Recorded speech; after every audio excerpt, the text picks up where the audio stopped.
భార్యాభర్తల మధ్య వివాదం నడుస్తున్నప్పుడు జనరల్గా డైవర్స్ ప్రొసీడింగ్ నడుస్తూ ఉన్నప్పుడు భార్యాభర్తలు సపరేట్గా ఉన్నప్పుడు కూడా భర్త కొంత మెయింటెనెన్స్ను భార్యకు చెల్లిస్తూ ఉంటాడు. సో ఇలా కొంతకాలం చెల్లించిన తర్వాత ఒకవేళ డైవర్స్ కేసు ఫైనల్ అయ్యి డిసైడ్ అయినప్పుడు కొంతకాలం పాటు చెల్లించినటువంటి ఏదైతే మెయింటెనెన్స్ ఉంటుందో దాన్నే పర్మనెంట్ అలిమోనీ లాగా భావించేటువంటి అవకాశం ఉంటుందా? ఒకవేళ దాన్ని పర్మనెంట్ అలిమోనీ లాగా భావిస్తే మెయింటెనెన్స్ సంబంధించినటువంటి కేసులను ఆటోమేటిక్గా కొట్టివేసినట్లయినా తెలుసుకునేటువంటి ప్రయత్నం చేద్దాం. దీనికి సంబంధించి ఒరిస్సా హైకోర్టులో ఒక ఇంట్రెస్టింగ్ కేసు కూడా నమోదైంది. దానికి సంబంధించి ఒరిస్సా హైకోర్టు ఒక జడ్జిమెంట్ కూడా ఇచ్చింది. సో ఈ నేపథ్యంలో ఆ కేసు ఏంటి, జడ్జిమెంట్ ఏంటి తెలుసుకుందాం. మనతో మాట్లాడాలనుకున్నారు సుప్రీంకోర్టు అడ్వకేట్ పోతిరెడ్డి కృష్ణకాంత్ గారు. ఒకసారి సార్తో మాట్లాడతాం. సార్, మనం చూస్తూ ఉన్నాం, అంటే ఇది చాలా కాంప్లికేటెడ్ లాగా అనిపిస్తుంది, అలిమోనీ, మెయింటెనెన్స్, డైవర్స్. సో యాక్చువల్గా ఏంటి సార్ ఈ కేసు ఏంటి, కేసు సంబంధించిన డీటెయిల్స్ ఏంటి? ఇది శ్రవణ్ గారు, ఈ కేసును చూసుకుంటే ఇది 2003లో ఒక భార్యాభర్తలు పెళ్లి చేసుకున్నారు. దగ్గర దగ్గర 20 ఏళ్ళు పైనాటి ఒక కేసు, లాంగెస్ట్ లీగల్ బ్యాటిల్ ఇది, ఫ్యామిలీ డిస్ప్యూట్. సో దాని ప్రకారంగా వీళ్ళు ఫస్ట్ ఇనిషియల్గా ఆ భార్య అతన్ని వదిలేసి వెళ్ళిపోయిందని చెప్పి బెహరాంపూర్ ఫ్యామిలీ కోర్టులో ఆయన కేసు వేశాడు, డివోర్స్ పిటిషన్ వేశాడు. సో అది నడుస్తుండగానే దాంతోపాటే ఆవిడ ఈ లోపల 125 సిఆర్పిసి కింద అదే ఫ్యామిలీ కోర్టులో ఆమె మెయింటెనెన్స్ చేసింది, సపరేట్ సూటు. సో అవి రెండు ప్యారల్గా నడుస్తున్నాయి. ఈ లోపల 2015లో ఆ భర్త ఆ భార్యకి నెలకి 20,000 అలిమోనీ, అది మెయింటెనెన్స్ ఇవ్వాలి అని చెప్పి ప్రతి నెల, అది 2015లో జడ్జిమెంట్ రావడం జరిగింది. సో అతను ఇస్తూ పోతున్నాడు. ఈ లోపల అదే అతను ఛాలెంజ్ చేస్తూ ఈ లోపల హైకోర్టుకి వెళ్ళాడు. హైకోర్టుకి వెళ్ళినప్పుడు 2023లో డివోర్స్ ప్రొసీడింగ్స్ ప్రకారంగా అతనికి హైకోర్టు డివోర్స్ అయితే ఇవ్వడం జరిగింది. ఇస్తూనే అందులో ఒక స్టేట్మెంట్ ఇవ్వడం జరిగింది హైకోర్టు. అదేంటంటే, ఇన్ని రోజులు నీకు ఇచ్చిన 20,000 మెయింటెనెన్స్ ఏదైతే ఉందో దాన్ని ఒక పర్మనెంట్ యాలిమోనీ కింద మీరు పరిగణించండి అన్నట్టుగా అది పెడతాం జరిగింది. జనరల్ డివోర్స్ ఇస్తున్నప్పుడు ఒక యాలిమోనీ, ఒక మెయింటెనెన్స్, వీటి ప్రస్తావన కూడా వస్తుంది. కానీ ఇక్కడ 125 సిఆర్పిసి కింద ఆమె ఎట్లాగో సపరేట్ పిటిషన్ వేసింది కాబట్టి, సపరేట్ మెయింటెనెన్స్ కేసు వేసింది కాబట్టి, బట్ డివోర్స్ పరంగా ఏంటి అని చూస్తే యాలిమోనీ ప్రకారంగా మీరు ఇన్ని రోజులు మీకు ఒక విధంగా వేరే మెయింటెనెన్స్ పిటిషన్ ఏదైతే వేసారో దాంట్లో మీకు ప్రతి నెల 20,000 మెయింటెనెన్స్ వస్తుంది కాబట్టి ఇన్ని రోజులు వచ్చిన ఆ మెయింటెనెన్సే దీనిలో ఒక పర్మనెంట్ యాలిమోనీ కింద భావించండి అని చెప్పి ఆ స్టేట్మెంట్, ఆ జడ్జ్మెంట్లు ఇవ్వడం జరిగింది. సో దాన్ని అదునుగా తీసుకొని ఆ భర్త ఇంకా ఎలిమోనీ ఇవ్వాల్సిన అవసరం లేదని చెప్పి ఆయన ఎలిమోనీ ఇవ్వడం మానేశాడు. సో దాన్నే ఆవిడ ఛాలెంజ్ చేస్తూ ఆవిడ సుప్రీంకోర్టుకి వెళ్ళడం జరిగింది, ఆ భార్య.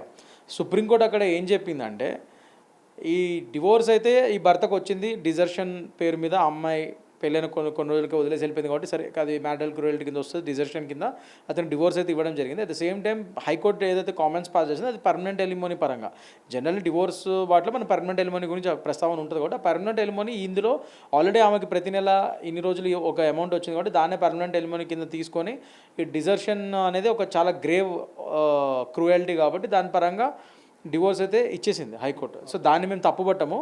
At the same time high court ఇచ్చిన ఆర్డర్ని మేము ఎక్కువ ఆల్టర్ చేయకుండా చేయట్లేదు. కానీ ఇక్కడ ఫ్యామిలీ కోర్టులో ఏదైతే 125 సిఆర్పిసి పిటిషన్ ఇంకా నడుస్తుందో అది ఇంకా యాక్టివ్గా ఉంది.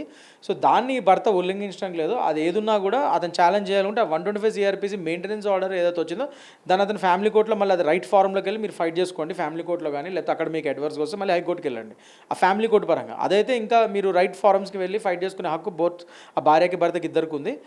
సో ఆ మెయింటెనెన్స్ దీనివల్ల అది మొత్తానికి ఈ యొక్క హైకోర్టు జడ్జిమెంట్ వల్ల ఇంకా నువ్వు 20,000 ప్రతి నెల ఇవ్వాల్సిన అవసరం లేదని అనుకోవడం చాలా తప్పది.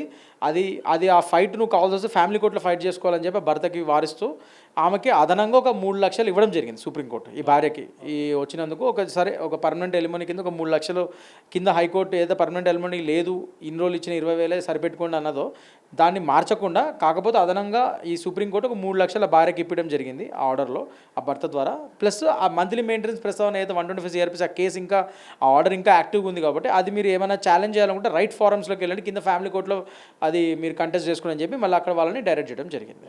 సో అంటే కింద కోర్టులో మెయింటెనెన్స్ సంబంధించిన ప్రొసీడింగ్ నడుస్తూనే ఉంటాయి. సో అంటే ఇతను అలిమోనీ చెల్లించినట్టు కోర్టు కూడా ఒప్పుకుంది కాబట్టి, అంటే చెల్లించిన విధంగానే భావించింది కాబట్టి, సో మెయింటెనెన్స్ కూడా మరి ఎంతకాలం పాటు చెల్లిస్తూ ఉండాలి ఏంటి?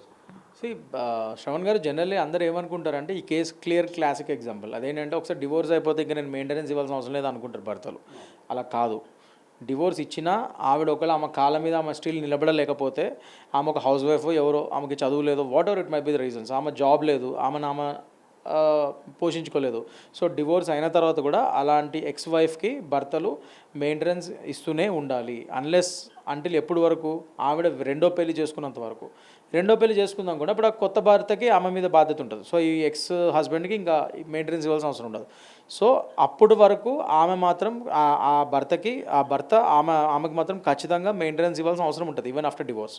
అండ్ పిల్లలు ఉన్నారు అనుకోండి, అది ఇంకా డెఫినెట్గా ఆ పిల్లలకైతే ఈయన మెయింటెనెన్స్ నెల ఇవ్వడము, ఆ పిల్లలకి ఎంతో కొంత ఒక ఫిక్స్డ్ డిపాజిట్స్ పెట్టి వాళ్ళ చదువుకి వాళ్ళ భవిష్యత్తుకు పెడతాం. ఇవన్నీ టర్మ్స్ అండ్ కండిషన్స్ ఖచ్చితంగా డివోర్స్లో రాసుకుంటారు. కాబట్టి పిల్లలకి కూడా లైఫ్ లాంగ్, ఒక తండ్రిగా అయితే ఇప్పుడు ఒక భర్తగా అయితే మీరు డివోర్స్ ఇవ్వచ్చు, కానీ ఒక తండ్రిగా అయితే పిల్లలకి అలాంటివి ఇవ్వడానికి ఉండదు కదా. Once you're a father, life వాళ్ళని సెటిల్ చేసేంత వరకు మీకు ఆ బాధ్యత ఉంటుంది తండ్రిగా. సో అది మాత్రం మీరు ఎట్లా ఇవ్వాల్సిందే. భార్యలకు కూడా మీరు ఒకవేళ డివోర్స్ ఇచ్చినా కూడా ఆ భార్య స్వయం ఉపాధి లేక ఆమె కాళ్ళ మీద ఆమె నిలబడలేకపోతే మీకు డివోర్స్ అయిన తర్వాత కూడా మీరు ఆ భార్య జీవితాంతం మెయింటెనెన్స్ ఇచ్చే పరంగా కూడా చాలా కోర్ట్స్ ఇదివరకు కూడా ఆర్డర్స్ ఇచ్చాయి. ఎందుకంటే ఆమె వేరే పెళ్లి చేసుకోలేదు, ఆ పిల్లల్ని చూసుకుంటూ అలానే మెయింటైన్ అవుతుంది ఆమె. మరి అలాంటి భార్యకి నువ్వు డివోర్స్ ఇచ్చినా కూడా నువ్వు మెయింటెనెన్స్కి ఇవ్వాల్సిందే డబ్బులు, పిల్లలతో పాటు ఆమెకు కూడా ఇవ్వాల్సిందే.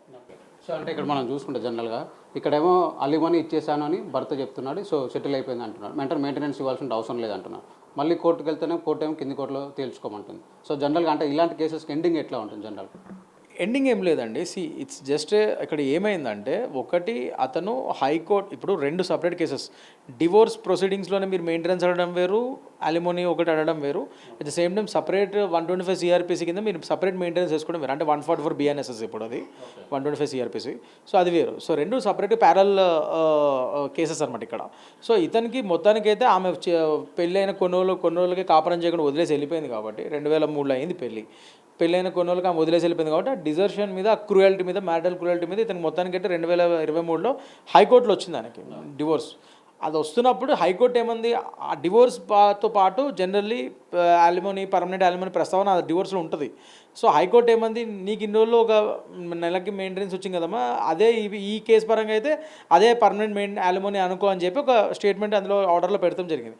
అది ఇతను అదనంగా తీసుకొని ఇంకేంటి నేను ఇన్ని రోజులు ఇచ్చింది పర్మనెంట్ ఎలిమనీ, ఇంక నేను ప్రతి నెల ఇన్ని రోజులు ఇస్తుంది, ఇంకా నేను ఆపేయచ్చు అనుకొని ఇతను ఆపేశాడు. సో దాన్నే ఆమె ఛాలెంజ్ చేసి సుప్రీంకోర్టుకి వెళ్ళింది ఆ భార్య, ఆ ఎక్స్ వైఫ్. వెళ్తే సుప్రీంకోర్టు ఏమందంటే, కింద హైకోర్టు ఇచ్చిన ఆర్డర్ని ఏం ఆల్టర్ చేయకుండా, చేంజ్ చేయకుండా, సరే నీకు డివోర్స్ వచ్చేసింది, ఆ హైకోర్టు కింద అదే పర్మనెంట్ ఎలిమనీ ఇన్ని రోజులు వచ్చిన అమౌంట్ని అదే పెట్టిందని ఆర్డర్ని కూడా నేను కాదనట్లేదు. కానీ నెలలో వచ్చే మెయింటెనెన్స్ ఏదైతే 125 సిఆర్పిసి కింద ఆమె సపరేట్ చేసుకుందో, ఈ ఆర్డర్కి దానికి సంబంధం లేదు, అది సపరేట్ కేసు. అది మాత్రం మీరు ఇంకా కంటిన్యూ చేయాలి. అది హైకోర్టు ఇచ్చిన ఆర్డర్తో ఈ నెలల నుంచి నువ్వు తప్పించుకోలేవు, ఈ 20,000 ఇది నువ్వు ఇవ్వాల్సిందే. నువ్వు అది ఫైట్ చేయాలనుకుంటే అని ఆ భర్తకు చెప్పింది, నువ్వు మళ్ళీ ఫ్యామిలీ కోర్టుకి వెళ్ళి ఛాలెంజ్ చేయాలి, నువ్వు కూడా అది ఫ్యామిలీ కోర్టులో తేల్చుకోవాలమ్మని చెప్పి ఆ భార్యాభర్తలు ఇద్దరిని ఆ నెల మెయింటెనెన్స్ పరంగా మాత్రం కింద ఫ్యామిలీ కోర్టుకు పంపించడం జరిగింది. సో 2 సపరేట్ కేసెస్ అవి. సో ఇది ఓవరాల్గా అంటే మెయింటెనెన్స్ సంబంధించినటువంటి కేసు సపరేట్గా నడుస్తున్నప్పటికీ, అంటే డైవర్స్ కేసుతో కాకుండా సపరేట్గా మెయింటెనెన్స్ సంబంధించినటువంటి కేసు నడుస్తున్నప్పటికీ, సో ఒకవేళ అలిమనీ చెల్లించినట్టుగానే ఈ పర్టికులర్ కేసులో కోర్టు చెప్పినప్పటికీ కూడా, సో మెయింటెనెన్స్ సంబంధించి సపరేట్గా కేసు నడుస్తున్నటువంటి నేపథ్యంలో ఖచ్చితంగా మెయింటెనెన్స్ సంబంధించినటువంటి ఆర్గ్యుమెంట్స్ కింది కోర్టులోనే చేసుకోవాలి. దానికి సంబంధించినటువంటి ఆర్డర్ వచ్చిన తర్వాతనే మొత్తానికి సంబంధించినటువంటి ఈ ప్రొసీడింగ్స్ అంతా కూడా ఎండ్ అవుతాయి అనేటువంటి విషయాన్ని కృష్ణకాంత్ గారు అయితే చెప్తున్నారు. సో ఇక్కడ డైవర్స్కి సంబంధించి ప్రొసీడింగ్స్ సపరేట్గా ఉండడం, మెయింటెనెన్స్ సంబంధించి సెక్షన్ సిఆర్పిసి 125 ప్రకారం సపరేట్గా వేరే కేసు ఉండడంతోనే ఇలాంటి కాంప్లికేషన్ వచ్చింది అనేటువంటి విషయాన్ని కూడా ఆయన అయితే చాలా క్లియర్గా చెప్తున్నారు. వీడియో జర్నలిస్ట్ వెంకట్తో శ్రవణ్, ఏబీఎన్ ఆంధ్రజ్యోతి, హైదరాబాద్.